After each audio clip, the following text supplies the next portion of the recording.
tudo bem? Espero que todos estejam bem e em casa.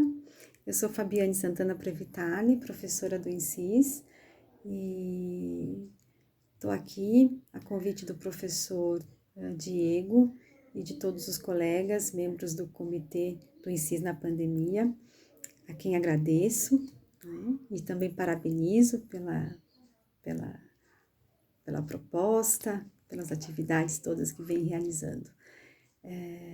Eu vou falar um pouco das minhas pesquisas, da minha formação, e seria muito bacana se a gente estivesse fazendo isso presencialmente, como já foi feito antes, mas por conta da pandemia, essa crise de saúde pública agravada, não é, por uma crise política que estamos vivenciando, isso não é possível.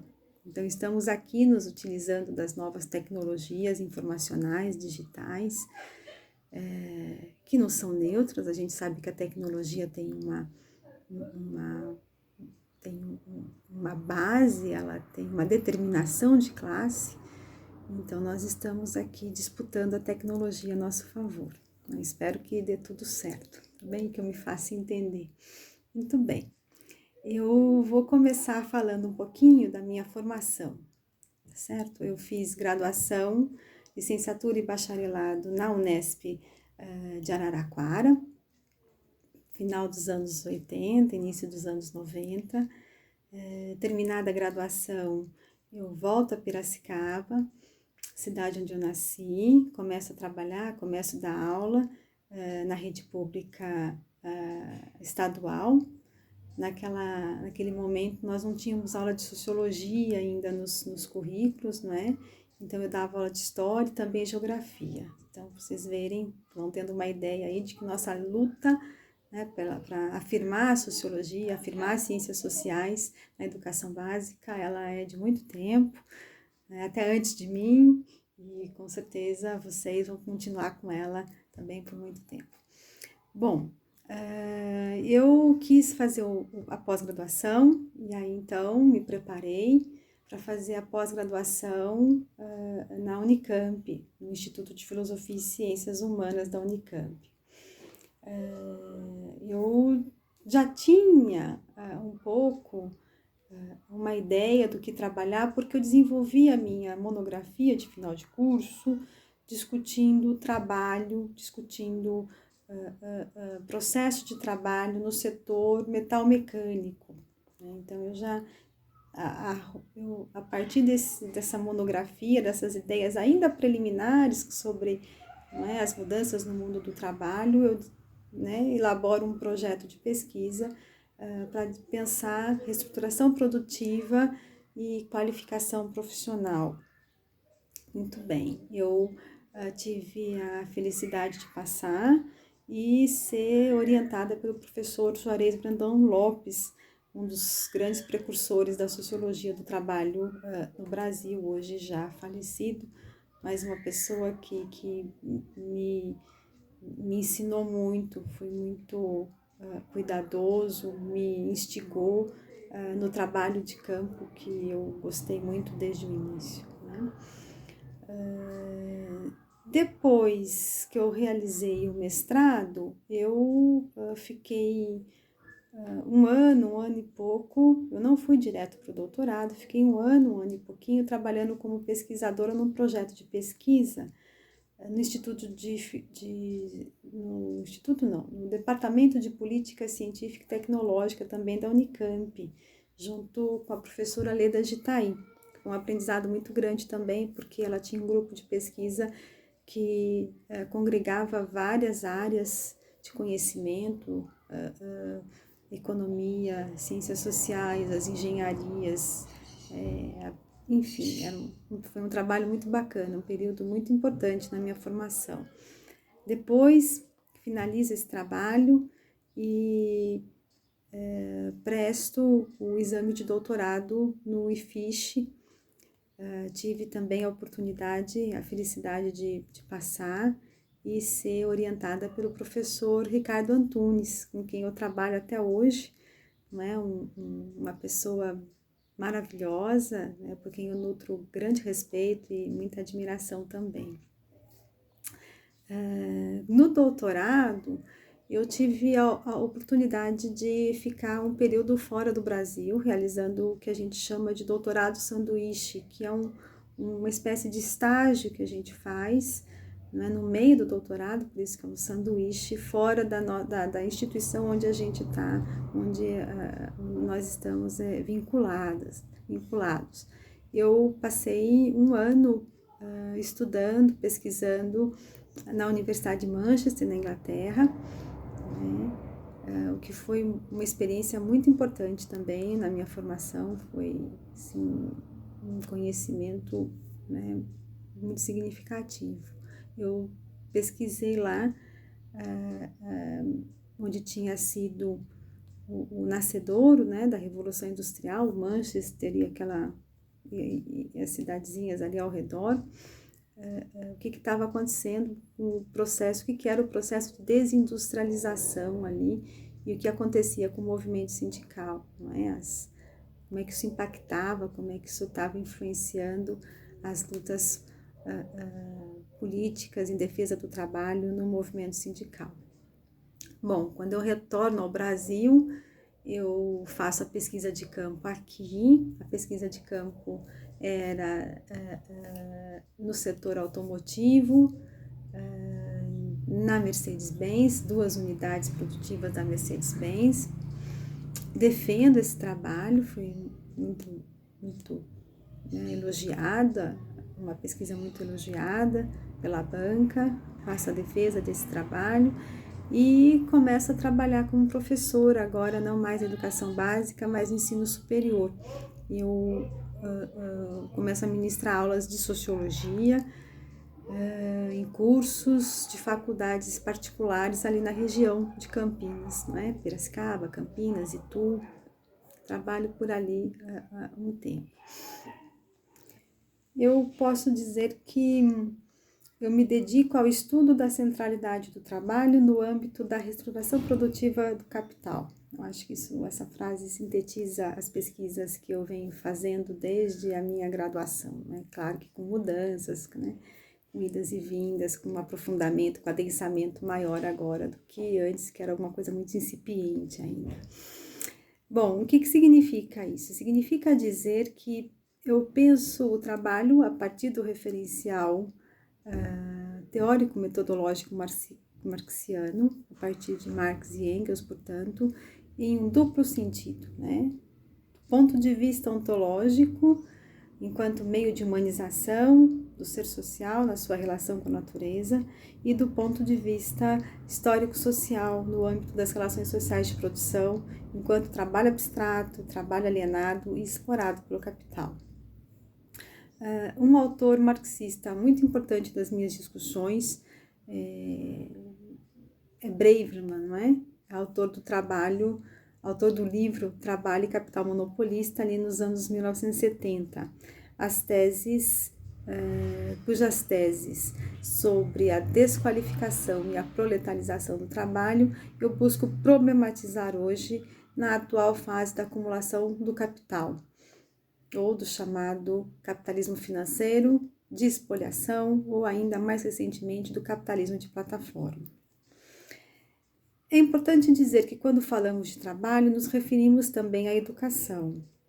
Aqui eu tomo como referência as teses do professor Demirval Saviani, para quem a educação é fenômeno amplo e essencialmente humano, fundado na dinâmica histórica, conflituosa e contraditória das relações sociais de produção e reprodução da sociabilidade humana, envolvendo a criação de bens materiais, bens culturais materiais e imateriais. Portanto, eu compartilho das teses de Saviani, desenvolvidas especialmente no seu livro A Pedagogia Histórico-Crítica, sobre a coincidência entre trabalho e educação, uma vez que, ao trabalhar, homens e mulheres educam-se a si mesmos e as próximas gerações. Em 2007, quando passo a fazer parte do Programa de Pós-Graduação em Educação, o PPGED, juntamente com os meus orientandos, nós vimos a necessidade de metodizar um pouco melhor as pesquisas e as atividades que realizávamos até então, foi quando criamos o GPETS, Grupo de Pesquisa, Trabalho, Educação e Sociedade, que hoje reúne mais ou menos 20 membros, né, atuantes, entre estudantes de graduação, estudantes de pós-graduação, professores e pesquisadores da UFO, de outras universidades no Brasil e também do exterior. O GPETS nos é muito caro, pois ele consubstancia todo o nosso trabalho. É por onde fazemos nossas discussões sobre o referencial teórico que adotamos, o marxismo histórico-dialético, sobre as pesquisas que vêm sendo desenvolvidas, onde planejamos todas as nossas atividades de extensão também. Há um seminário que realizamos regularmente desde 2013, a cada 2 anos, que é Desafios do Trabalho e Educação no século XXI. Ele tem uma temática específica a cada 2 anos, né? A última foi em 2009 e o tema foi em defesa da escola pública.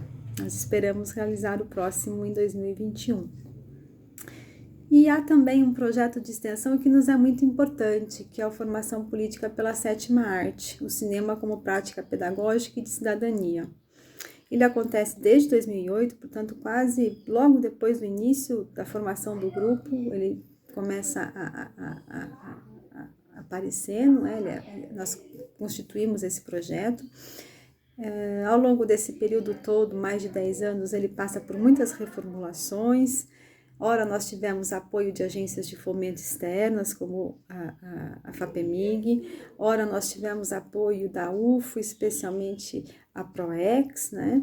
E ora, não tivemos apoio nenhum, e mesmo assim as atividades continuaram acontecendo pelo esforço coletivo do grupo e não deixar as coisas, não deixar a peteca cair, não é? Esse projeto, ele envolve uma interação muito grande com os movimentos sociais do campo e da cidade, com os sindicatos, buscando sempre desenvolver o nosso objetivo, que é problematizar, junto à comunidade interna e externa à UFO, o mundo do trabalho na perspectiva do materialismo histórico-dialético, através do uso de filmes e documentários, né? Ficção ou documentários. A última edição desse projeto foi agora em 2019, já sem apoio, e ela aconteceu junto aos colegas do Movimento dos Trabalhadores Sem Teto, o MTST, na ocupação Fidel Castro. Em 2017, 2018, nós realizamos uma atividade bastante importante também e duradoura, foi mais de um ano, com os professores da rede pública de ensino na educação básica, de formação continuada de professores. Nós tivemos apoio da FAPEMIG e também da UFO, PROEX, para estar realizando esse trabalho. E o conjunto dessas atividades todas que a gente faz, ele é divulgado, a gente tem um site que é o gpets.insis.ufo.br, gpets.insis.ufo.br. Lá nós temos dicas de filmes, documentários que podem ser utilizados para debates, e também lá estão as informações de todas as atividades que a gente realiza. Então é isso, eu queria, para quem quiser conversar um pouquinho mais sobre o meu trabalho, sobre as pesquisas que venho fazendo junto com os meus colegas, não é? Pode entrar em contato, estou à disposição, tá bem? Eu tenho o meu e-mail ali na página da UFO, do INSIS. Eu fico por aqui, então, agradeço mais uma vez a oportunidade de estar expondo as minhas atividades, as minhas pesquisas. Um forte abraço aí para todos e todas, fiquem bem e fiquem em casa. Obrigada.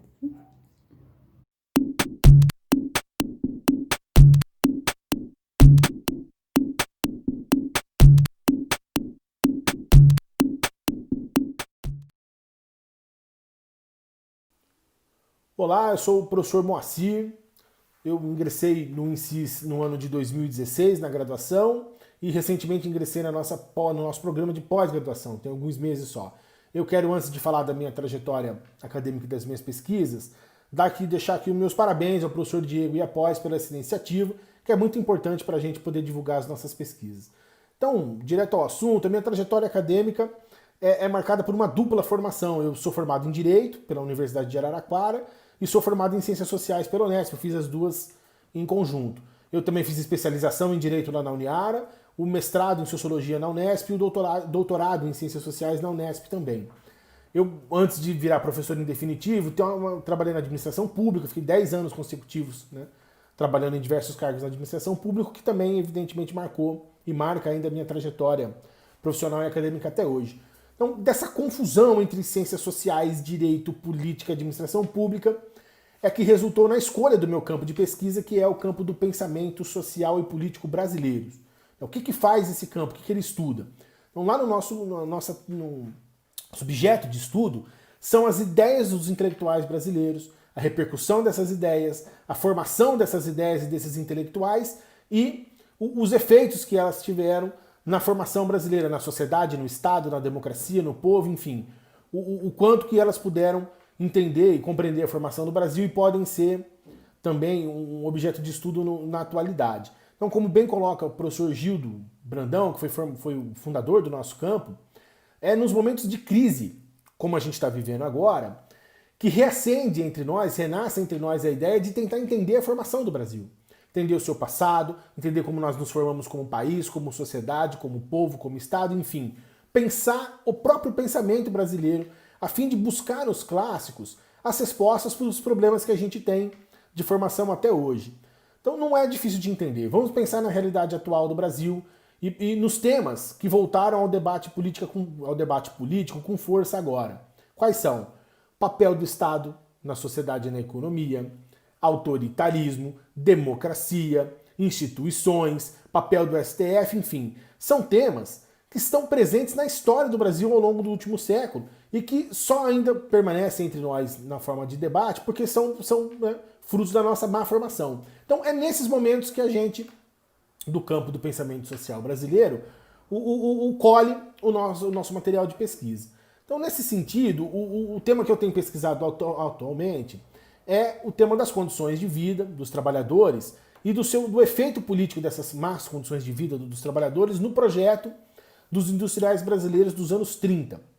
É difícil de acreditar, eu sei, mas já houve um tempo em que os industriais brasileiros tinham um projeto de país na qual o problema da condição de vida era discutido. Então essa é a minha pesquisa mais atual, é um projeto que ainda está em andamento e que eu desenvolvo no esteio das pesquisas que eu já venho fazendo desde o doutorado, que são sobre o pensamento do Roberto Simonsen, que é seguramente a mais importante liderança intelectual e política dos industriais brasileiros daquele período e se bobear até hoje.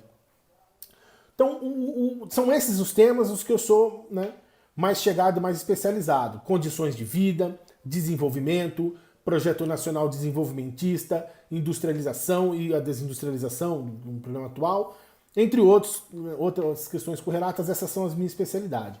Para além do campo do pensamento brasileiro, mas não muito além, se você olhar assim friamente, eu também me sinto muito à vontade em debater temas que são relativos ao Estado e ao governo. Né? Então, pensando nos problemas atuais do Estado e do governo, tanto o Estado do ponto de vista institucional e do seu papel e peso na sociedade brasileira, mas também de temas específicos do Estado, como políticas públicas, a organização do Estado, modelos gerenciais, participação popular, elites, enfim. Esses temas todos, né, eu me sinto mais à vontade, tem um outro trabalho nesse campo, além das questões que são da atualidade do capitalismo, né, que também são importantes e que a gente tem que, né, também pode te ajudar aí nas suas pesquisas, como o capitalismo financeiro, transformações na economia, transformações no trabalho, na organização das empresas e da sociedade, enfim. Esses temas mais atuais, relativos a essas questões envolvendo sempre Estado, sociedade, governo, democracia, povo, poder, política, esses você pode, né, posso te ajudar com tranquilidade.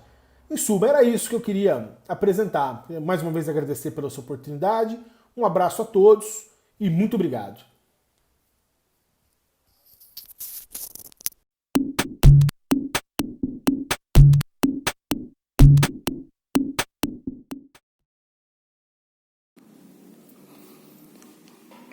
Olá a todos do PPGCS, professores, alunos ingressantes, né?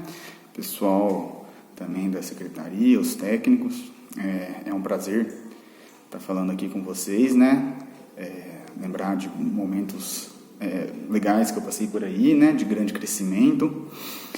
E, bom, falar um pouco da pesquisa, né? E não só da pesquisa, falar também do que ela representa, né? Do que é pesquisar, do que é fazer um mestrado hoje nesse contexto que a gente vive, né? Principalmente um mestrado dentro da área das ciências sociais, né? Então, importante falar que a primeira coisa é sobre onde vocês estão, né? Eu fiquei aí na UFO por quase 10 anos e conheci bastante os professores, né? Não só do mestrado, mas também como fiz a graduação aí. São professores maravilhosos, todos eles têm muita carga, muita coisa para ensinar para a gente, muito a contribuir, né? E importante, então, tentar extrair o melhor deles, né? Tentar extrair o máximo deles. Quem me orientou no mestrado foi a professora Patrícia, a quem eu devo muito, né? E foi um trabalho bastante interessante, bastante legal, que eu vou falar sobre ele daqui a pouco, mas é importante vocês entenderem onde vocês estão, né? Como que funciona, como que é a UFO. Muitos de vocês provavelmente são daí, né? Mas é interessante porque hoje, no contexto que a gente vive, né? Pesquisar dentro das ciências sociais já é um ato de resistência, né? A gente já nem sempre, já é difícil normalmente, né? Hoje, com os ataques que a gente vê aí, as ciências humanas, mas as ciências como um todo, né? A gente não está vivendo um momento tão simples, mas pesquisar é sempre um ato de resistência e hoje a gente se insere aí, como parte disso, né? Então, tentar aproveitar o máximo disso, tá muito tranquilo com essa pesquisa, né?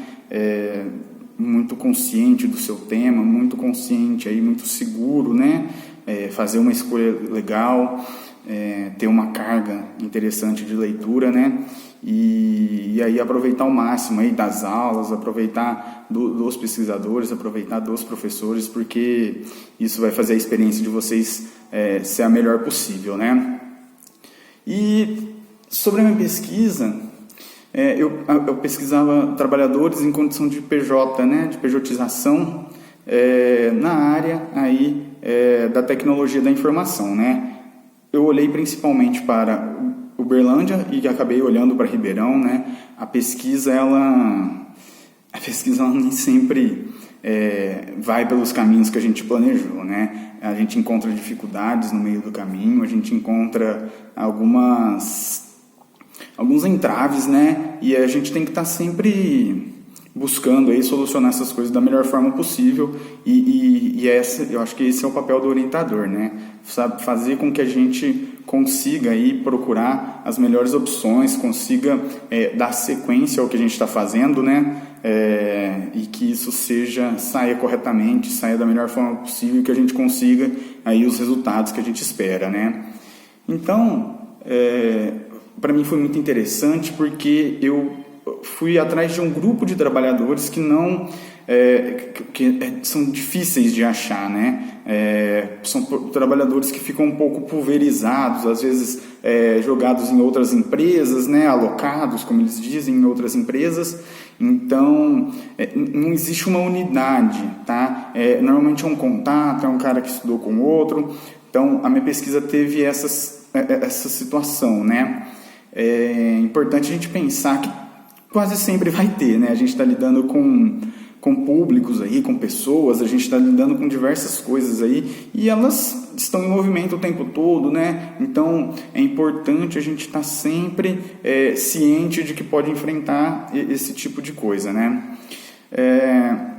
Então, sobre a minha pesquisa, eu acho que esse foi o maior entrave, né? E ela traz outros entraves, lógico, né? A nossa vida acaba sendo voltada para isso. A gente acaba se dedicando aí 2 anos para estudar um único tema, né? Para pensar uma única coisa e tentar expandir lá ao máximo, né? É um processo você aprender a pesquisar, então vocês vão passar por esse processo, cada um passa de um jeito, pessoas têm mais carga vindo aí já da graduação, alguns têm mais perfil, mas em todo caso a gente acaba criando aí a nossa forma de fazer isso, né? Então é importante a gente ter sempre isso em mente.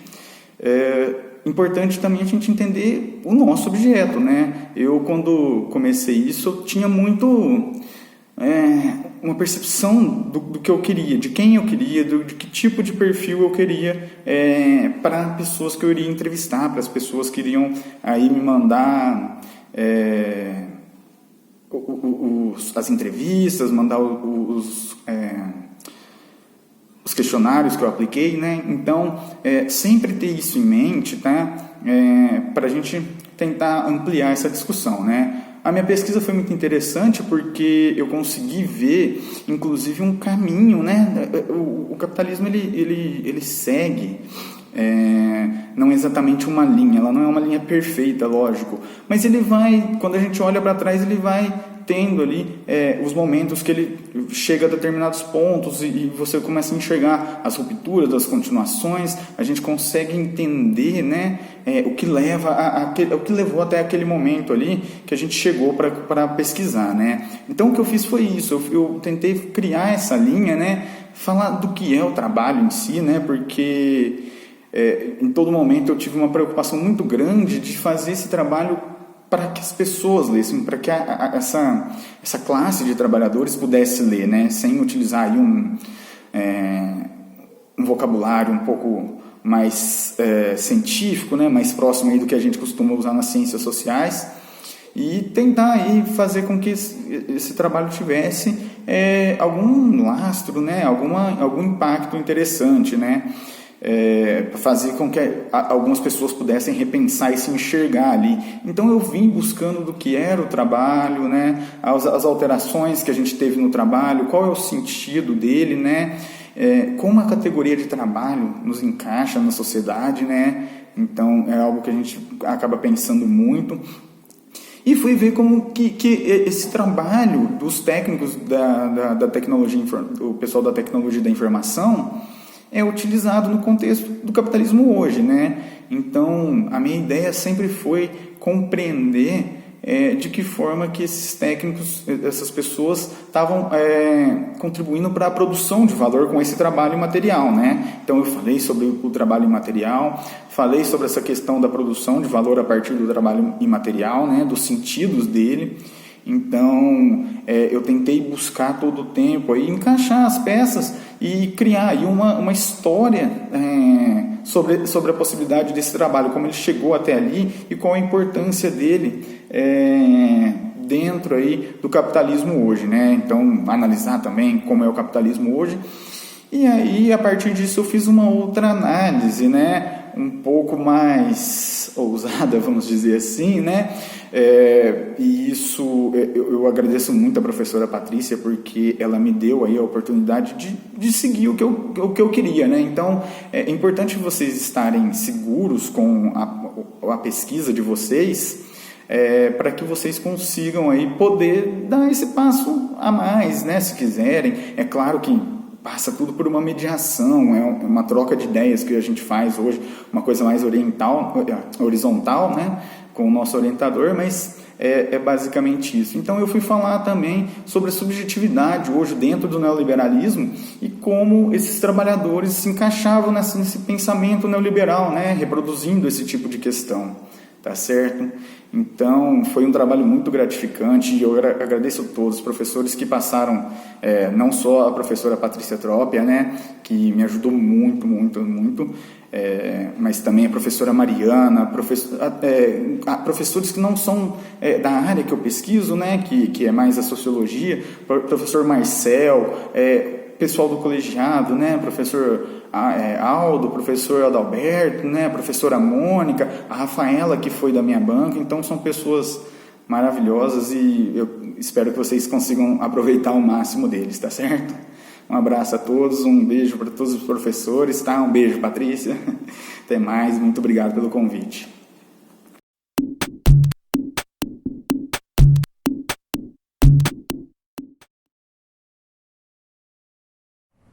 Olá, pessoal. Tudo bem com vocês? Espero que todos estejam bem em casa. Bom, para quem não me conhece, meu nome é Tainá Maza. Eu me graduei em Ciências Sociais na Universidade Federal de Uberlândia e estendi para o mestrado e fiz a minha dissertação também no programa de pós-graduação em Ciências Sociais da UF. E hoje eu vim aqui para falar um pouco sobre a minha pesquisa, que tem a ver muito com a área da antropologia, né, da área de estudo e pesquisa da antropologia. Bom, é importante dizer que a minha pesquisa foi realizada no CERN do Grupo de Estudos em Arqueologia, Etnologia e História Indígena, o GEPAI, coordenado pelo professor doutor Marcel Mano, meu orientador na graduação e também no mestrado. Esse grupo ele busca confluir essas 3 áreas de pesquisa para melhor compreensão dos objetos de estudo, desde iniciações científicas até monografias, dissertações e depois também teses. Então, nós confluímos pesquisadores das 3 áreas, história, etnologia, antropologia, também história indígena. E é importante identificar esse exercício, esse desafio enorme para tentar discutir os nossos objetos de estudo. A minha pesquisa, que eu defendi em março desse ano, é intitulada Da Cultura Material à Vida, urnas mortuárias e dinâmicas de contato no Planalto Meridional Brasileiro, dentre os séculos XVIII e XIX. Então, meu ponto de partida são relatos que chegaram até mim por meio do pesquisador da área da história, quase doutor, né? Não é doutor porque não conseguiu defender por conta do coronavírus, mas o Robert Mori, e ele trouxe esse documento ao grupo de estudos, chegou até mim e eu comecei a desenvolver minha pesquisa a partir deles. Esses relatos históricos que ele traz são do memorialista Hildebrando Pons, na sua obra A História de Uberaba e a Civilização no Brasil Central, de 1930, e ele vai descrever 2 urnas mortuárias que muito nos chamam a atenção. A primeira delas é uma urna mortuária que é encontrada na construção da antiga chamada Ponte do Surubi, na cidade de Delfinópolis, em 1903, e ao quebrar aquela urna mortuária, a fim de se encontrar algum tesouro ali, ele descreve, foi encontrado ossos de, supõe-se, um indígena, junto a uma cruz de ouro com letras. Então você já pensa, o que uma cruz de ouro com letras está fazendo ali dentro daquela urna mortuária? A segunda urna mortuária, que também desperta atenção, ela é encontrada em 1894, no Capão do Mico, na cidade ali próxima de Araxá. Essa urna mortuária ela estava coberta com um couro solidamente costurado, uma urna de grandes dimensões em formato piriforme, formato de pera, e ao se retirar esse couro se deparou com uma beleza ali de desenhos policrômicos em vermelho e amarelo. Para além, estava ali a múmia inteira de um indígena em cócoras e também com seus apetrechos, com seus elementos ali, né, culturais de certa forma, como se estivesse preparado para um momento pós-mortem. Podemos identificar e talvez vislumbrar esse contexto. Então, diante dessas perguntas que surgem em decorrência dessas urnas mortuárias, eu compreendo a materialidade, apesar de não as ter de forma física, mas a própria descrição, eu compreendo essas urnas mortuárias pensando não elas enquanto objetos em si, mas enquanto coisas, já aqui me remetendo ao Tim Ingold, e pensando que essas urnas mortuárias são a materialização das relações sociais que se estabeleceram ali naquele momento histórico e que podem nos permitir a identificação de rupturas e de permanências na forma como aquele espaço foi ocupado. É por isso que toda a minha pesquisa eu tento identificar e pesquisar, ou observar, oferir, tal como queira, o contexto de enterramento daquelas urnas. Então, no primeiro capítulo eu identifico o meu objeto de estudo e o agente produtor, quem é Hildebrando Pons. Já no segundo capítulo eu parto então para o entendimento e a construção de um panorama histórico-etnográfico das populações que viviam em confluência aqui nessa região. E para a minha surpresa, para a surpresa de certa forma do próprio grupo que já trabalha com essa história regional, nós temos uma enorme confluência de indivíduos aqui na região. Para entender essa história, eu me utilizo muito do paradigma indiciário do Carlo Ginzburg, que nos aponta que se a história ela é opaca, existem zonas privilegiadas, sinais, indícios que permitem decifrá-la, que permitem desvendá-la, sinais que às vezes são deixados de forma marginal que nós podemos encontrar para consubstanciar essa dimensão do entendimento das relações que se davam. Então nós observamos que ali existiam no século XVIII e XIX, nessa região, Triângulo Mineiro, Norte de São Paulo, Sul de Goiás, onde as urnas foram encontradas, que havia ali uma confluência de indivíduos inúmeros, negros forros, homens livres pobres, indígenas de diferentes etnias, agentes do poder colonial. Então era uma confluência de indivíduos ali que entravam em contato, existiam malhas de contato. E o importante é observar, a partir talvez dessa urna mortuária, tal como também coloca Ingold, as linhas emaranhadas de vida envoltas àquela produção material, as linhas de crescimento e movimento que permitem tentar compreender o contexto de enterramento daquelas urnas. Então, eu procuro entender essas relações entre esses indivíduos nesse período e nós observamos como há aqui, de certa forma, embates, alianças, pactos. Então, várias políticas de conservação do contato com o outro, com a alteridade. Nós observamos, por exemplo, que a própria coroa portuguesa, os agentes do poder colonial, estabelecem primeiro algumas relações amistosas, né, por volta do século XVI, no adentramento do caminho dos Goiáses, aqui no interior do Brasil, com especiais momentos em que essas aldeias indígenas eram pontos de abastecimento das bandeiras que adentravam o Brasil, mas logo mais a gente percebe como as relações entre os grandes caiapós, os grupos que viviam aqui, estão conhecidos nos documentos históricos como caiapó meridionais, acabam se tornando, né, eixos para a colônia portuguesa como obstáculos ao avanço da civilização. E aí começam então as enormes, sangrentas e violentas guerras com relação a esses indivíduos. E a gente percebe que mesmo a coroa portuguesa ela vai aplicar o ideal da guerra justa aqui nesse período. Ou seja, uma prática da estrutura nesse momento, para a gente recorrer ao Marshall Sahlins, de tirar uma estrutura que já está dada, a guerra justa, um conceito teológico-jurídico pautado nos preâmbulos da guerra medieval no Oriente Médio, e que é aplicada aqui em outros contextos e por isso ganha novos significados. Então nós saímos de uma prática da estrutura para uma estrutura da prática. Olha que interessante isso, para a gente ver como aqui foi se dado em diferentes contextos com relação aos tais caiapós, ou seja, para aqueles que não queriam ser cristianizados, para aqueles que de certa forma, a partir da sua visão, impediam a propagação da fé cristã. E pelo lado dos indígenas, desses povos, grupos aí caiapós, dentre tantos outros que estavam em confluência, houveram também várias políticas aí de lidar com essa autoridade. Primeiro a guerra, mas depois, ao ver que a guerra não fazia um bem àquela própria população, pela sua dizimação, se estabeleceu-se alianças, a própria constituição de aldeamentos e o aceitamento desses indígenas, desses grupos em viver nesses aldeamentos, que se constituíram aqui nessa região. E a gente percebe, obviamente, como também há uma estrutura, né, aqui uma prática da estrutura da guerra por parte desses indivíduos caiapós, mas, por outro lado, também alianças, pactos que mostram como as fronteiras são constantemente negociadas nesse processo. E aí, por outro lado, a gente percebe também como esses indígenas manipularam ali as situações vivenciadas, foram sujeitos históricos conscientes, e manipularam, obviamente, ali, exerceram uma agência a depender dos signos e dos interesses colocados em jogo.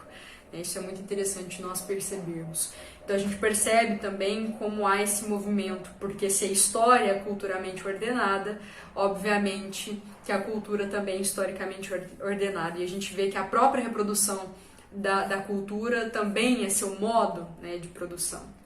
Então, a própria mudança da cultura é seu modo de reprodução, bem dizer. Então, a gente percebe aqui todo um processo que permite o entendimento de um contexto.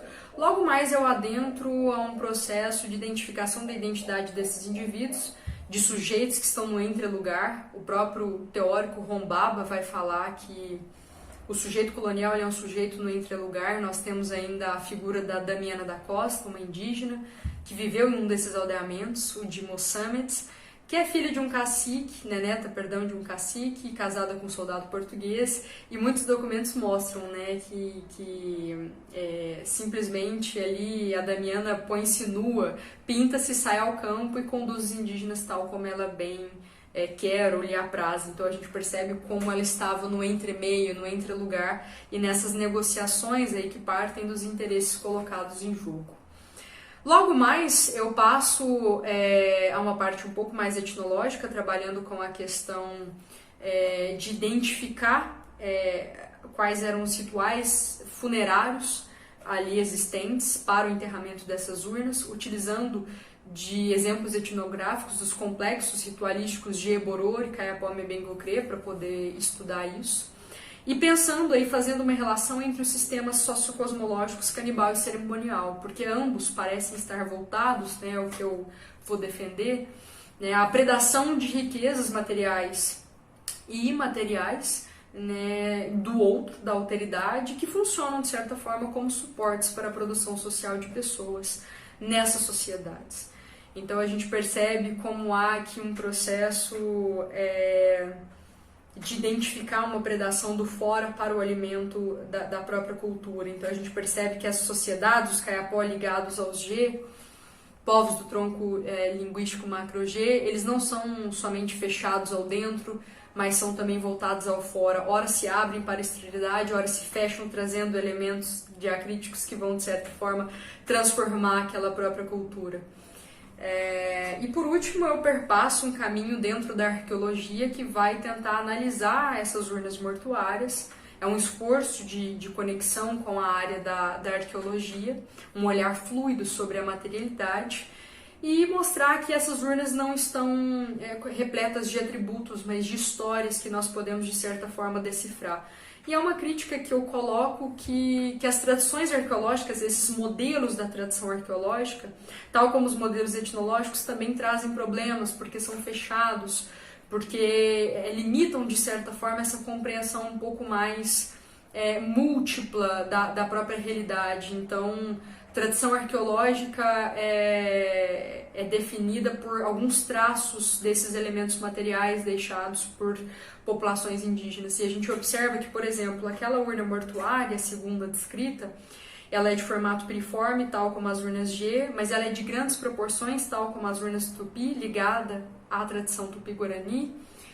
E tem desenhos policrômicos, também uma característica, mas em área de ocupação G, historicamente G, então a gente vê um hibridismo, e é importante a gente olhar para a arqueologia, uma arqueologia muito mais histórica no Brasil, uma arqueologia de contexto que olhe para o complexo, que olhe para o múltiplo.